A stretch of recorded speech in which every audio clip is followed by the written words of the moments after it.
बच्ची को ऑक्सीजन पहुंचाई जा रही है, रेस्क्यू किया जा रहा है। एसडीआरएफ और एनडीआरएफ की टीमें हालांकि कल देर से पहुंची थी, लेकिन अभी भी रेस्क्यू ऑपरेशन जारी है। पुलिस और प्रशासन की टीम भी मौके पर मौजूद है। प्रशासन का जुगाड़ विफल होता नजर आ रहा है। ज़्यादा जानकारी के साथ हमारे सहयोगी हीरालाल वहां पर मौजूद है। सीधे हीरालाल का रुख करेंगे।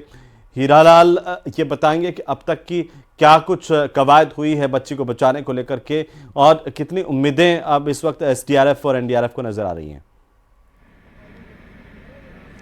जी देखिए, कोटपुतली के कीरतपुरा गांव में जो बोरवेल में जो बालिका गिरी थी, 3 वर्षीय बालिका को बोरवेल में गिरे करीबन 25 घंटे से ज़्यादा का समय बीत चुका है, लेकिन एसडीआरएफ और एनडीआरएफ की टीम द्वारा जो रेस्क्यू किया गया था, जो जुगाड़ू टेक्निक लगाकर उस बालिका को बाहर निकालने का जो प्रयास किया गया था, वो कहीं ना कहीं विफल होता नजर आ रहा है। वो नाकाफी साबित हो रहा है, क्योंकि कल ही एसडीआरएफ टीम के जो अधिकारी थे रवि कुमार, उन्होंने इस टीम जो प्रयास है उनको नाकाफी देखते हुए जो प्रशासनिक अधिकारी है उनको एक ऑप्शन भी दिया था, जो पाइलिंग मशीन बुलाकर एक पैरेलल गड्ढा खोदने की जो उन्होंने बात भी कही थी, लेकिन शायद उस दूसरे ऑप्शन को अपनाने में, उसके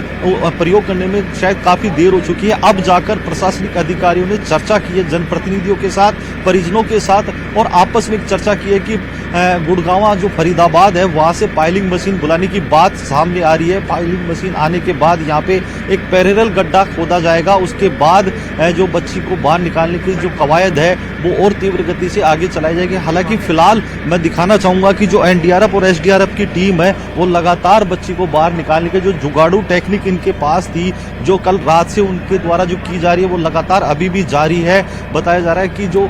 बीच में 2 बार ये जो रेस्क्यू ऑपरेशन है वो बाधित भी हुआ था, क्योंकि एक जो कैमरा इस गड्ढे में डाला गया था जिसके द्वारा उस बच्ची की मूवमेंट को देखा जा रहा था, मॉनिटरिंग की जा रही थी, वो कहीं ना कहीं खराब होने की वजह से उस रेस्क्यू ऑपरेशन को बीच में 2 बार रोका गया था। अभी आप तस्वीरों में देख सकते हैं कि एक बार वही जुगाड़ू ऑपरेशन जो हुक के जरिए उस बच्ची को जो रिंग डालकर और एल बैंड डालकर उस बच्ची को बाहर निकालने का जो प्रयास था वो अभी भी जारी है। बच्ची को हालांकि जो मूवमेंट है वो कुछ देर पहले तक नजर आ रहा था, लेकिन अभी फिलहाल कुछ समय से बालिका का मूवमेंट भी देखने को नहीं मिल रहा है। इस प्रकार की जानकारी हमें मिल रही है। हालांकि जो अधिकारी हैं वो मीडिया के सामने आकर कुछ भी बयान देने से बच रहे हैं, अपनी जिम्मेदारी का निर्वहन करते कहीं ना कहीं वो उन पे जो सवाल है वो खड़े कर रहे हैं, क्योंकि जिम्मेदारी उनकी बनती है, उनकी जवाबदेही बनती है कि मीडिया को वो आके जो रेस्क्यू ऑपरेशन है उसकी प्रगति के बारे में बताएं कि किस प्रकार से उनकी प्रगति, आखिर इतना लेट क्यों हो रहा है। क्योंकि जब दावे किए जा रहे थे, जब हमने सुबह एसडीएम और अन्य अधिकारियों से बात की थी, तब उनका दावा था कि 3 घंटे में बच्ची का सफल रेस्क्यू कर लिया जाएगा, लेकिन अभी तक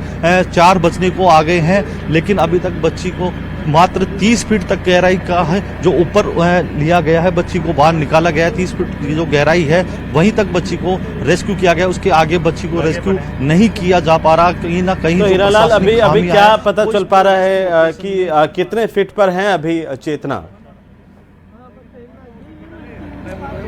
जी देखिए, अभी जो प्रारंभिक तौर पे हमारे पास जानकारी आई है उसके अनुसार बच्ची अभी भी मात्र 30 फुट के ऊपर तक ही बच्ची को रेस्क्यू किया गया। उसके आगे है जो रेस्क्यू ऑपरेशन अभी बाधित हो गया था, इसकी वजह से बच्ची को बाहर नहीं निकाला जा सका। अभी भी 100 फीट गहराई तक बच्ची है जो अटकी हुई है। हालांकि जो परिजन है वो जो रेस्क्यू ऑपरेशन में देरी हो रही है उसको लेकर परिजन और ग्रामीणों में कहीं ना कहीं चिंता का विषय है, क्योंकि जिस प्रकार से दौसा में जो देरी हुई थी, यहाँ भी कमोबेश वही स्थिति देखने को मिल रही है। 25 घंटे का समय बीत चुका है, तो कहीं ना कहीं ये जो देरी है प्रशासनिक की जो संसाधन है, तकनीकी जो खामियां हैं उसको उजागर करती नजर आ रही है। हालांकि हमने जो प्रशासनिक अधिकारियों उनसे इसका कारण जानने की कोशिश की, प्रगति रिपोर्ट जो बच्ची की है उसके बारे में, जो रेस्क्यू ऑपरेशन है उसके बारे में भी जानने का कोशिश किया, लेकिन जो अधिकारी हैं, जो जनप्रतिनिधि हैं, वो मीडिया के कैमरे के सामने आने से बचते नजर आ रहे हैं।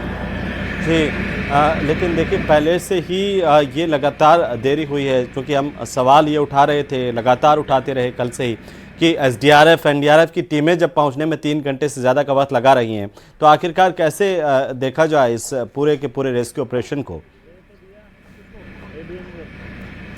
जी देखिए, जब ग्रामीण क्षेत्र में इस प्रकार की घटनाएं होती है तो एसडीआरएफ की टीम और एनडीआरएफ की टीम को पहुंचने में देरी होती है, क्योंकि संसाधन जो उनके पास होते हैं वो स्थानीय स्तर पे नहीं पाए जाते, क्योंकि जो आपदा प्रबंधन की टीम होती है वो उपखंड मुख्यालय या जिला मुख्यालय पे इतने पर्याप्त संसाधन नहीं होते हैं। हालांकि जो जयपुर से टीम आई एनडीआरएफ की और एसडीआरएफ की टीम है वो भी देसी जुगाड़ का ही सहारा ले रही है। तो कहीं ना कहीं ये जो देसी जुगाड़ का जो सहारा है वो नाकाफी साबित हो रहा है। अब जाकर प्रशासन को ये बात याद आई है। जो एसडीआरएफ के रवि कुमार जो अधिकारी है उन्होंने कल प्रशासन के सामने एक ऑप्शन रखा था पाइलिंग मशीन बुलाने का, तब अब जाकर प्रशासन को लग रहा है कि पाइलिंग मशीन को मौके पे बुलाया जाए, एक पैरेलल गड्ढा खोदा जाए और बच्ची को सफल रेस्क्यू किया जाए। लेकिन जिस प्रकार से इस पूरे प्रकरण में जो देरी सामने आ रही है वो कहीं ना कहीं प्रशासन